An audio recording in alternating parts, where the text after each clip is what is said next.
खुशामदीद, good morning. बहुत बहुत शुक्रिया आप सभी का हमारे साथ ज्वाइन करने के लिए। 8:36 हुआ चाहते हैं।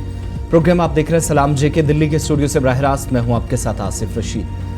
हमेशा की तरह इस प्रोग्राम में मुख्तलिफ मौज़ूआत 90 मिनट तक हमारा और आपका साथ रहता है, आप तक पहुंचाते हैं, खबरें आप तक पहुंचती हैं।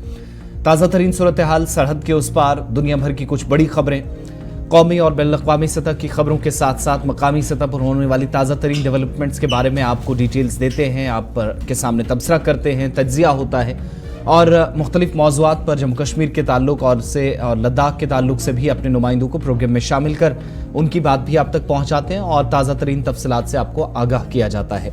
आज के प्रोग्राम में भी जहाँ पर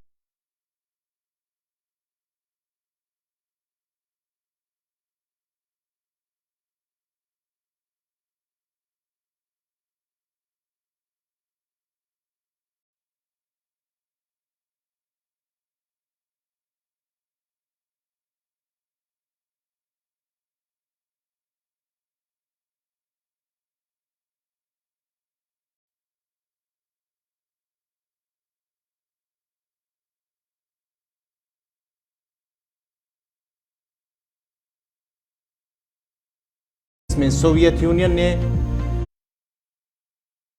एस्टोनिया पर कब्जा किया, वो आज ही का दिन था। और आज ही के दिन 1944 में आयरलैंड ने डेनमार्क से आज़ादी का ऐलान किया। और आज ही के दिन साल 1950 में मिस्र, लेबनान, शाम और सऊदी अरब ने सलामती मुआहदे पर दस्तखत किए, वो आज ही का दिन था। और आज ही के दिन 17 जून 1967 में चीन हाइड्रोजन बम बनाने वाला दुनिया का चौथा मुल्क बना। और आज ही के दिन 17 जून साल 1970 में शिकागो में पहली बार गुर्दे की पैवंदकारी का अमल अंजाम दिया गया। और आज ही के दिन 17 जून 1974 में बरतानिया की पार्लियामेंट में बम धमाके में 11 अफराद जख्मी हुए। और आज ही के दिन साल 2004 में मरीख पर जमीन की चट्टानों से मुशाबा पत्थर मिले हैं, वो आज ही का दिन था और साल 2004। तो नाजरीन, ये थी तारीख में आज के दिन के हवाले से, यानी कि आज 17 जून को मुल्की और आलमी सतह पर क्या कुछ हुआ है। चंद मालूमात वाक़ात जो आपके साथ हमने शेयर किए हैं। अब खबरों की शुरुआत होगी और खबरों की शुरुआत करेंगी आसिफ रशीद। बिल्कुल, शुरुआत में आप तक अमरनाथ यात्रा के हवाले से अपडेट्स पहुंचाते चले, चूँकि हर गुजरते दिन के साथ कुछ ना कुछ डेवलपमेंट ज़रूर हो रही हैं और सिर्फ 12 से 13 दिन बाकी रह गए जब ऑफिशियली आप अमरनाथ यात्रा के आगाज़ को देखेंगे। या शुरुआत पहले जत्थे की जो जम्मू सूबे से कश्मीर सूबे की तरफ रवाना होगा और इसके लिए तैयारियां लखनपुर से जो गार है या गुफा कह लीजिए, वहां तक तैयारियां मुकम्मल कर ली गई हैं। लेकिन बात ज़रा सिक्योरिटी के एतबार से, क्योंकि अलग अलग एजेंसीज को जिम्मेदारियां दी जा रही हैं। फौज भी बराह रास्त सूरत हाल पर नज़र रखेगी दीगर एजेंसियों के साथ। और सिक्योरिटी के इंतजामात में यह है कि इंडियन एयरफोर्स भी श्राइन बोर्ड की तरफ से जो बाकी जिम्मेदारियां तय की गई हैं, उसके साथ साथ इंडियन एयरफोर्स भी एक जिम्मेदारी संभालने जा रही है। और जो मुकद्दस गार है उसके इर्द गिर्द जो वाक़यात होने वाले वाक़यात हैं उन पर नजर रखेगी। परवाज मुख्तलिफ यहाँ पर हेलीकॉप्टर्स आपको करते हुए नजर आएंगे इंडियन एयरफोर्स के, यानी सूरत हाल पर बहुत करीबी से नजर रखी जाएगी। इंडियन एयरफोर्स के साथ साथ एनडीआरएफ, जिस पर सबसे बड़ी जिम्मेदारी है कि मुश्किल सूरत हाल में किस तरीके से निपटा जाए, ऑपरेशन चलाने होते हैं, कैंप्स कहाँ पर लगेंगे, ये एनडीआरएफ को तय करना है। उस पर जिम्मेदारी होगी कि वो ऐसे मकामात की निशानदेही करेगी जहाँ पर किसी भी तरीके से कोई परेशानी ना हो, पिछले साल की तरह कोई वाकया पेश ना आए। इसके साथ साथ फौज मुख्तलिफ इलाकों के अंदर सेंट्रल आर्म पुलिस फोर्सेस के साथ यात्रा के जो सिक्योरिटी के बंदोबस्त है वो देखेगी। लेकिन मामला हाई कोर्ट तक भी पहुंचा था, क्योंकि पिछली बार हुकूमत पर लापरवाही के इल्जामात लगे थे कि गुफा के इर्द गिर्द जिस टेरेन पर जहां पर कैंप्स लगाए गए थे, जहां पर बाद में सतह आब में अचानक इजाफा हुआ था, बादल फटने के वाक़े से काफ़ी नुकसान हुआ था, यात्रियों की जान चली गई थी। तो उसके बाद इस मामले पर बात अदालत तक भी पहुंच गई और हाई कोर्ट की तरफ से भी यात्रा के लिए आर्जी तामीरात की इजाज़त अब दे दी गई है। मरकज़ के ज़ेर-इंतज़ाम इलाके में पहली बार ये ऐसा होगा कि हुकूमत की तरफ से, हालांकि इस साल जनूबी कश्मीर में जहां पर इस हिमालयी रेंज के अंदर 62 रोज़ा जो सालाना यात्रा है, गैर मामूली इंतजामात किए जा रहे हैं, जिसमें भारतीय फिजाइया, फौज, national disaster response force, NDRF जिसको आप कहते हैं, और आला दर्जे की दीगर जो एजेंसियां हैं वो इस बार शमूलियत कर रही हैं। और दीगर एजेंसियों के साथ साथ यूटी इंतजामिया भी गार के आसपास होने वाली हरकतों पर या वाकयात पर नजर रखेगी। यात्रा की सिक्योरिटी के इंतजामात के पहले ही दिन नई दिल्ली में मरकजी वज़ीर दाखिला अमित शाह की तरफ से लेफ्टिनेंट गवर्नर मनोज सिन्हा, फौज और मरकजी जो मुसल्ह पुलिस है या जिसे आप सेंट्रल आर्म पुलिस फोर्सेस कहते हैं उस पर भी मुसलसल नज़र तो है ही, लेकिन इस बार यह है कि जम्मू कश्मीर पुलिस हो, सिविल इंतज़ामिया हो, आला अफसरान इंतहाई आला सतह जो सूरत हाल है उसका जायज़ा ले रहे हैं। मुकम्मल तब्दीली करने की कोशिश है सिक्योरिटी के एतबार से। और फ़िज़ाई परवाज़ें इस बार पहली बार 13,000 फीट की बुलंदी पर समुद्री सतह से आपको ये जो इंडियन एयरफोर्स की परवाज़ें हैं वो करते हुए नजर आएंगी। जो हेलीकॉप्टर्स हैं वो खुसूसी पैरा देते हुए नजर आएंगे गार के आसपास। सरकारी ज़राए से भी पता चला है क्योंकि आसपास ग्लेशियर भी है तो किसी भी तरीके से कोई ऐसा वाक़या पेश ना आए जो नाखुशगवार हो, जिससे जानी नुकसान उठाना पड़ सकता है। उस हवाले से एयरफोर्स कॉन्टीन्यूसली ऊपर वाले हिस्से पर नज़र रखेगी। गार के आसपास परवाज़ें मुसलसल की जाएंगी। दूसरा, सैलाब के बाद यात्रा को दोबारा शुरू करने से पहले मामला हाईकोर्ट पहुंचा। ट्रैक को नए सिरे से तैयार किया गया है, मुरम्मत लगभग मुकम्मल हो गई है और फ़िज़ाई परवाज़ें जो पहले से ही 31 जुलाई से पहले भी सूरत हाल का जायजा लेकर उसके बाद आप ऑफिशियली देखेंगे जब जवानों की तैनाती होगी, ऑफिशियल डिप्लॉयमेंट होगी तो उसके साथ साथ काम किया जाएगा। दूसरी बात, इस बार मामला अदालत तक पहुंचा था और chief justice N Koteshwar Singh और जस्टिस मोक्षा काजमी की डिवीजन बेंच की तरफ से आर्जी तामीरात की इजाजत देते हुए कहा गया कि किसी भी तामीर या तज़ीनो आराइश से इस बार जो माहौलियात है उसको कोई नुकसान नहीं पहुंचना चाहिए, यानी माहौलियात के तहफ़्फ़ुज़ को यकीनी बनाया जाए। लेकिन ऐसी जगहों पर कैंप्स बनाए जाए जो पिछली बार हुआ, पानी का एक रेला आया या सैलाबी रेला आया तो उसकी वजह से एक साथ हमने देखा कि कई लोग बहकर चले गए थे और बहुत सारे लोगों की इसमें जान गई थी, 1 दर्जन से ज़्यादा लोग जो मारे गए थे। वैसी सूरत हाल न बने और अदालत ने कहा चूँकि ये मामला सोनमर के तहफ़्फ़ुज़ से मुतल्लिक अहम माहौलियाती मसाइल से मुतल्लिक था, लेकिन जब यात्रा का मामला था तो वहाँ पर भी बात इस पर सामने आई। अब 2 चीज़ें यहाँ पर, फौज, पुलिस और सीआरपीएफ अपनी जिम्मेदारी संभालेगी, लेकिन फिजाइया भी इस बार गुफा के आसपास नजर रखने वाली है। जो आपके सामने तस्वीरें कल की हैं, एक्सक्लूसिव विजुअल्स कल हमने आपको बताए थे, इस गार के आसपास जो किसी भी तरीके से ग्लेशियर के पिघलने का कोई मामला पेश आता है तो उस पर बहुत बारीक बीनी से नजर रखी जाएगी इंडियन एयरफोर्स की तरफ से।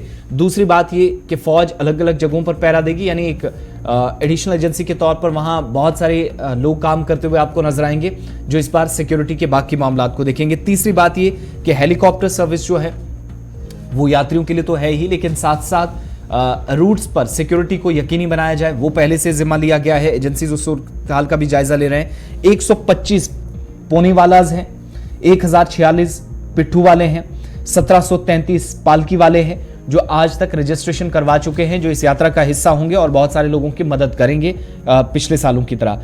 2904 लोग जो अभी तक रजिस्टर हुए हैं कुल मिलाकर, जिनमें पालकी वाले, पोनी वाले, पिट्ठू वाले हैं, जो इस यात्रा को कामयाब बनाएंगे।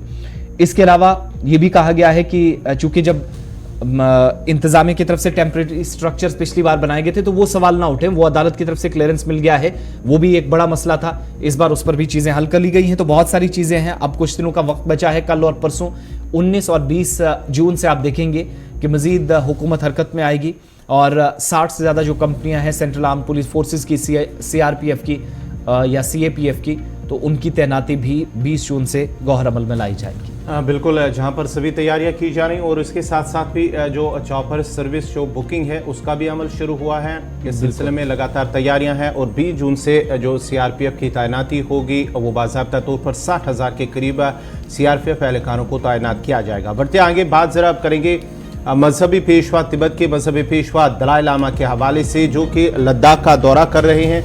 मजहबी रहनुमा, जो मजहबी पेशवा बौद्ध रहनुमा दलाई लामा लद्दाख का दौरा कर रहे हैं। 10 जुलाई से उनका दौरा, लद्दाख दौरा शुरू होगा और ये माना जाता है कि उनका ये जो दौरा है ये 20 या 25 अगस्त तक ही जारी ही रह सकता है, अगर उसकी कुछ दीगर मसरूफियात ना होंगी।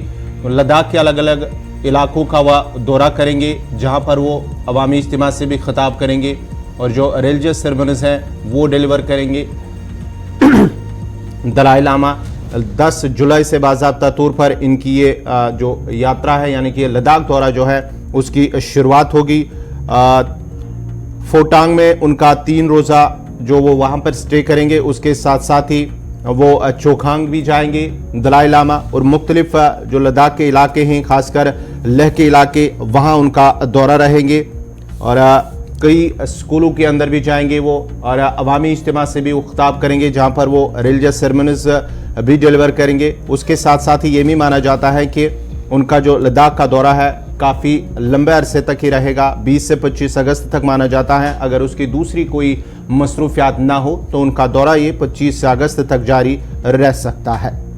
तो दलाई लामा का ये आप देखेंगे तो एक साल के दौरान दूसरा इम्पॉर्टेंट दौरा होगा और लद्दाख बुद्धिस्ट एसोसिएशन की तरफ से तफसीलात भी इसकी शेयर कर दी गई हैं। इसका मज़ीद क्या शेड्यूल रहेगा, मोहम्मद इसहाक हमें ज्वाइन कर रहे हैं लद्दाख से।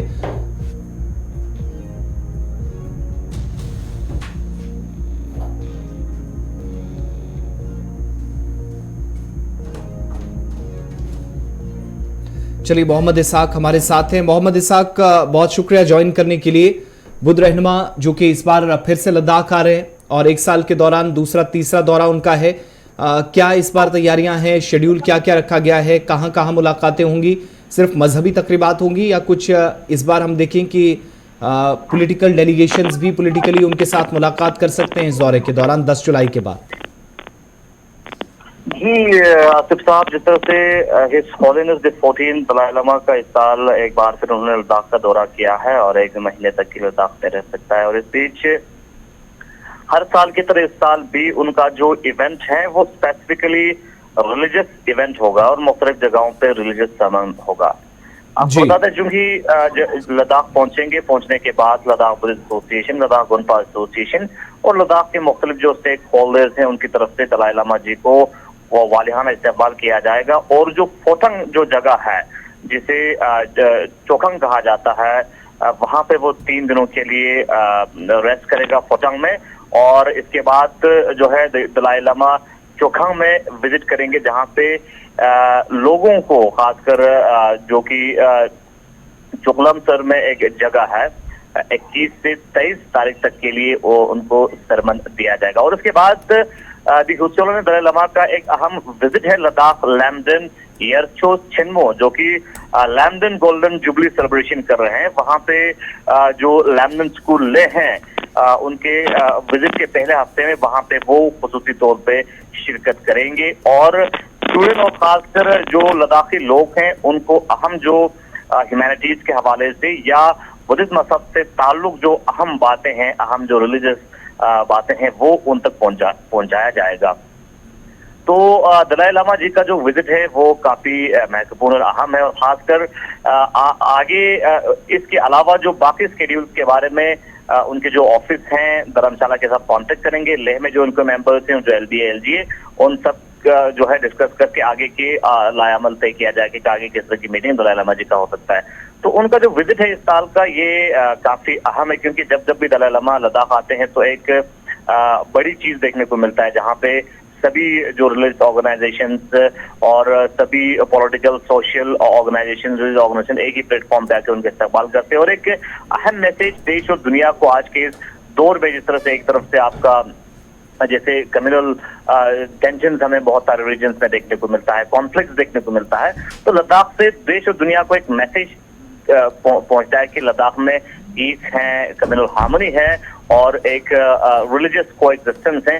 तो इस तरह के मैसेज जो ही लद्दाख आते हैं इस तरह के मैसेज लद्दाख की आवाम जो है देश और दुनिया को देता है। जी बहुत बहुत शुक्रिया तफसीलात फराहम करने के लिए। और ये भी तवक्का की जा रही है कि 20 या 25 अगस्त तक वो लद्दाख के अंदर रह सकते हैं और फिर यहाँ से चूँकि ज़्यादातर जो तकरीबात होनी हैं वो लेह के अंदर होनी हैं और अभी तक ताज़ा शेड्यूल के मुताबिक 2 अहम मकामात का जिक्र कर दिया गया। लद्दाख पहुँचने के बाद वो यहाँ पर मुख्तलिफ एसोसिएशंस के साथ भी जो मजहबी तंजीमें उनके साथ मुलाकात करेंगे और लद्दाख से एक बार फिर अमन शांति या पीस का एक पैगाम देने की कोशिश है। लेकिन इस दौरे के साथ साथ आप देखेंगे कि चीन काफ़ी ज़्यादा जो इससे पहले रिएक्ट करता रहा, इस बार फिर शायद चीन काफ़ी परेशान होने वाला है, फिर से वो बयान जारी कर सकता है। इस दौरे के साथ साथ कई मरतबा वो इस तरीके से करता रहा है। जब जब दलाई लामा की तरफ से विजिट लद्दाख का किया गया है तब तब रद्द-ए-अमल जो है वो चीन से भी सामने आया है। बहरहाल वक्त यहाँ पर छोटे से ब्रेक का है, ब्रेक के उस पार वापस आएंगे तो कुछ और खबरें आप तक पहुँचाएंगे, इंतजामिया की बात करेंगे और एक और इंडेक्स जारी किया गया है, किस डिस्ट्रिक्ट की क्या परफॉर्मेंस है डिटेल वाइज आपको बताएंगे।